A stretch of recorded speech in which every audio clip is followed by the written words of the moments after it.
So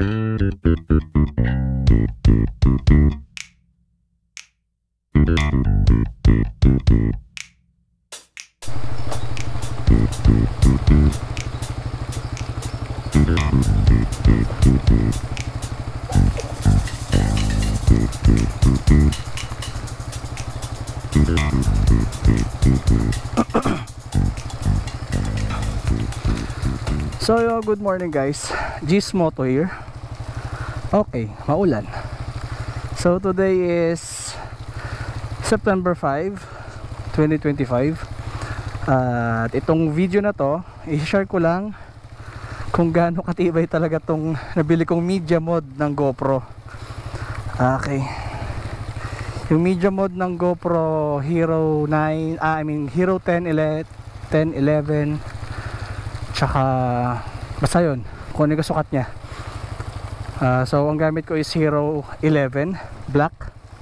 And upon review dun sa specs dun sa Google na nabasa ko sa media mod, sa website mismo ng media mod ng GoPro is,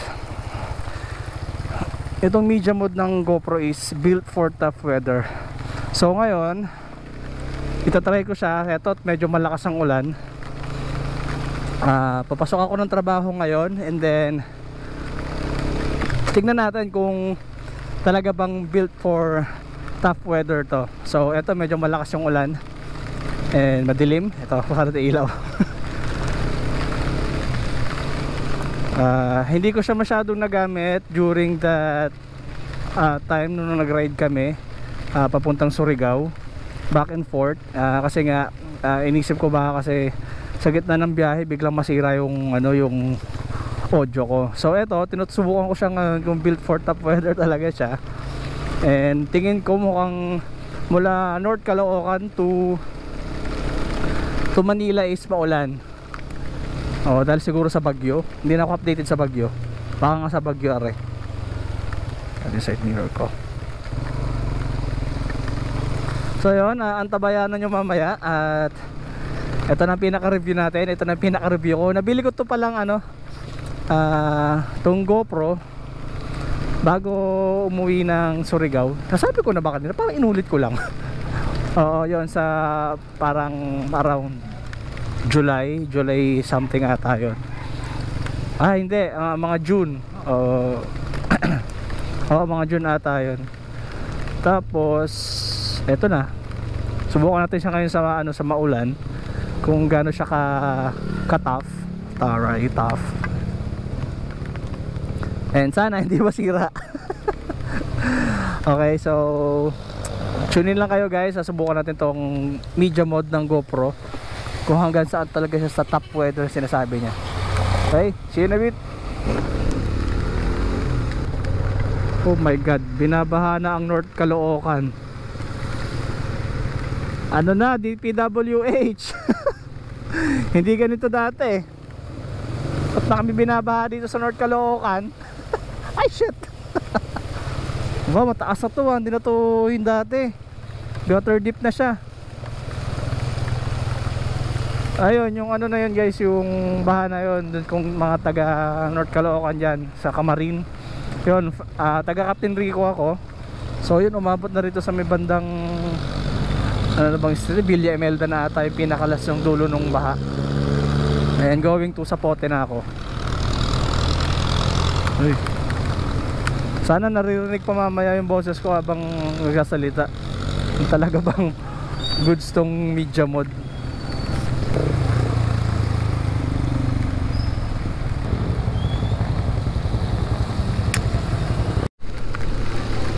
Malakas talagang ulan. Si kuya GG naman masyado. Guys, sa mga nagpa-plan bumili ng media mod, actually nabili ko siya sa Shopee. Pricey siya, oo. Kasi tawag nito, kasi nga pricey siya. Ano lang talaga siya, for GoPro lang talaga siya. Hindi ko alam kung tingin ko talaga wala siyang compatible na other action cameras. So pang GoPro lang talaga siya. Specific dun sa mga GoPro na by numbers. Kasi ang alam ko may media mode ata na pang Hero 8, 9 tsaka 7, 7, 8, 9 ata. Iba ata ang media mode nila. Parang mas maliit ata na media mode yon kumpara dito sa Hero 10 and 11. Hindi ko nga alam pa kung hanggang 12 tong ano tong media mode na ginagamit ko. Pero yon, pricey talaga siya. Unlike dun sa isang external mic na ano bang mic yon, yung ito itsura niya, yan. Yan, itsura niya. Kasi itong media mode, ito siya. Yan.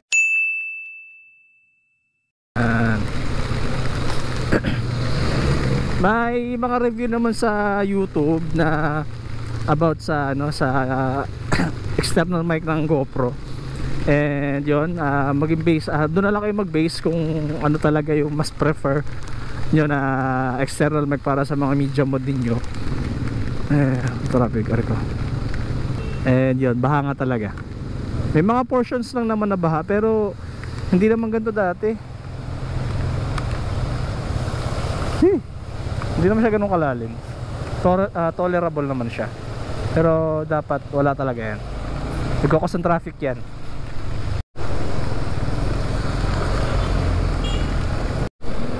Okay, nandito na tayo sa SM Fairview. Sound check. Gumagana pa ba ang external mic? Talagang consistent yung ulan from North Caloocan. Okay, nandito na tayo sa Quezon City.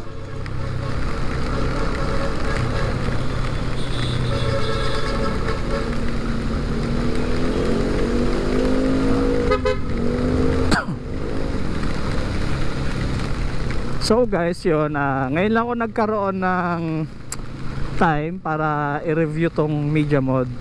Actually, kung napapanood mo to, meron pang naunang video rito talaga. Yun nga yung Surigao rides namin ng mga kapatid ko tsaka ng pinsan ko. And sadly, nagkaroon ng problema yung memory card. Nakurap yung mga ibang video. So nasa 100 plus videos ata yun, yung from North Caloocan to Surigao City. Ang nakuha sa camera is hanggang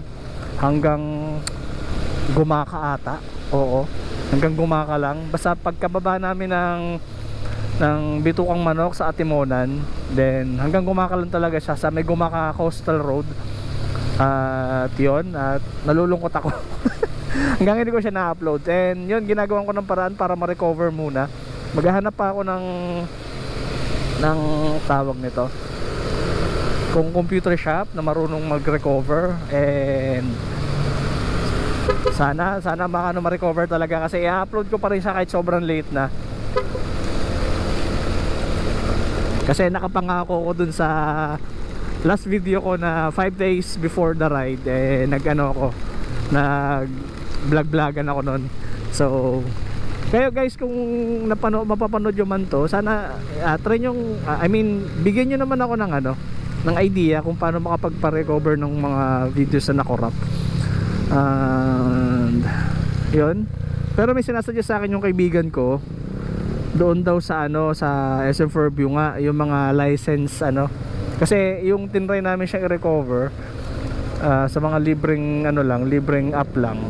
And yun, hindi niya kaya yung dami ng video na inire-recover, kasi parang almost ilang gig pa yun. Nalimutan ko kung ilang gig yung kabuuhan ng video. Pero kasi yung yung SD card ko is 500 gig. So hindi naman siya ganoon nakaltasan ng parang 100 gig ata lahat yung 100 plus gig yung na-cover dun sa video namin from North Caloocan to Surigao City. And yun, tinry namin, tatry sana namin mag-purchase, kaya lang ang mahal pala. Around 4,000 ata yung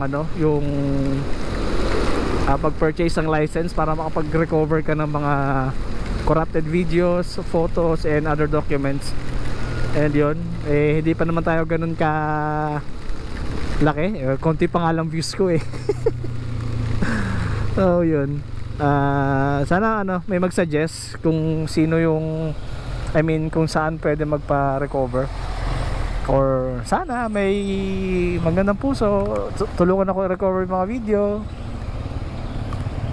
Magpapa-red horse na lang ako. Ganun. Putol ko lang yung yung video kasi ano lang naman to, ang purpose lang naman ito para lang malaman kung gaano katatag tong media mode ng GoPro sa ulan. Guys, hindi siya waterproof kasi never siya sinubukan sa sa dagat nung time na nasa Surigao ako. Yung camera mismo, kahit walang waterproof case, okay yung GoPro, hindi naman siya nasira. I mean, talagang okay lang siyang kahit walang waterproof case. Basta hindi ka lalampas dun sa may limit ng niya, ng lalim.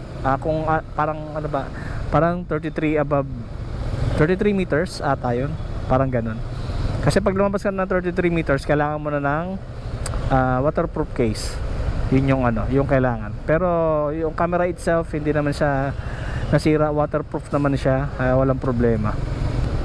Kasi ang wino-worry ko guys, pag nagba-vlog ako, maulan, tapos ang pangit naman, wala akong audio. Ngayon, masusubukan na natin tong camera natin, tsaka tong media mode na okay siya sa mga ulan. Pero wag mo lang ilulubog sa dagat.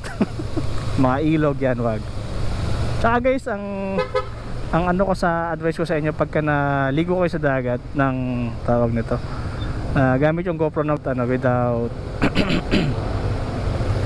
banlawan nyo ng tubig para hindi kalawangin yung mga screws ng ng camera. At medyo lumiliwanag na. Sorry kanina medyo madilim, hindi ko na-adjust yung resolution into 4K yung camera. At yun, so naka 1080p lang ako, kaya yung quality ng video niya kapag naka 1080p sa madilim. So may mga vlogger na nagsasuggest pag gamit ang GoPro Hero 11 or kahit anong Hero numbers, ang ginagamit nila is 4K kasi mas medyo mataas ang niya sa night night resolution ba yung na yun. Kasi hindi ko na maalala yung exact words dun sa sa review. Pero yun, 4K talaga ang ginagamit nila pagka madilim. So ako, hindi ko na na-adjust kasi kanina excited ako mag-review nitong media mode. Nandito na ako dumaan sa likod kasi ang traffic sa FCM may stoplight. So dito kahit pa paano medyo mabilis. Ang labas ko na nito bago magsangkalan sa may Fairview. And yun, approaching Litex, and still maulan pa din. Hula ko hanggang Maynila na to.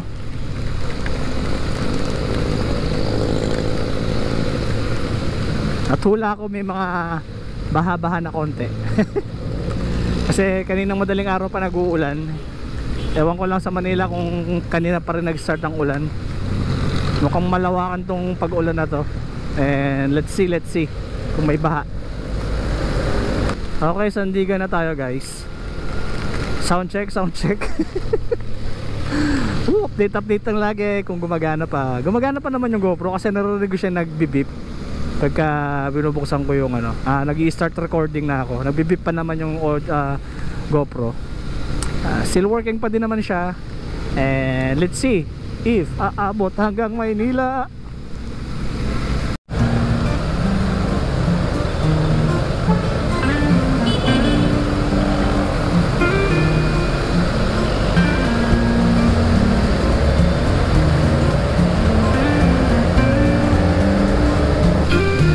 Tandang Sora at maulan pa din.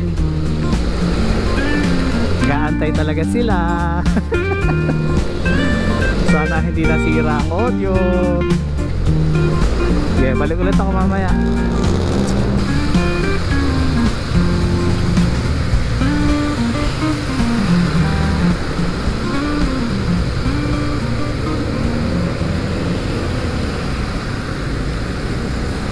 So yun, nandito na tayo sa Santo Domingo. Ito, kakakit lang natin ng Araneta Ave Tunnel Underpass. Ayun, Santo Domingo na tayo, Santo Domingo Street. So kakanan na ako rito sa may sa may biyak na bato. Tapos kakaliwa ako ng Dapitan.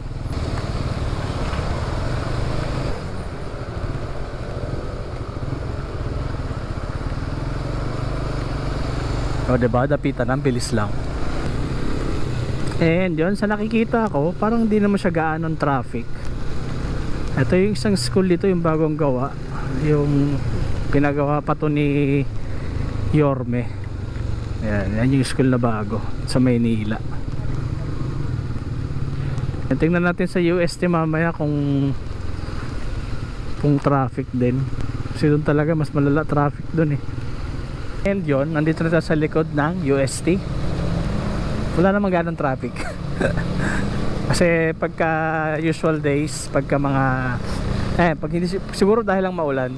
Kasi pag hindi maulan dito, sobrang traffic dito. Kabilaan yung mga sasakyan na nakahinto kasi nagbababa ng mga estudyante. Then plus pa yung syempre yung pedestrian. Okay, kanina pa pala tayo na sa Maynila. Kamusta na kaya yung audio ng natin, Media Mod? Gumagana naman yung mic, gumagana naman yung camera. Pero not sure sa Media Mod kung pa rin siya, working. So far, wala naman ako nadaan ng baha. Siguro lang, sakto lang yung ulan dito sa Maynila. And yun, siguro dito ko natatapusin tong maikling video na to, tong review para sa Media Mod. At sa mga nagpaplano na bumili ng GoPro, ng Media Mod, take your own risk. Kung may pamalit kayo, go. Pero kung wala, kahit wag na siguro. Kung hindi naman ikaw yung literal na panay salita sa pagbablog, gusto mo lang is video, kahit yung mismong camera na lang, okay naman na siya. Okay guys, hindi to sponsored lang to, may personal review lang to sa accessories ng GoPro. And yun, siguro dito na lang to. Dito na ako sa Quiapo Church. And yun, see you on the next one. Gizmoto. Bye bye.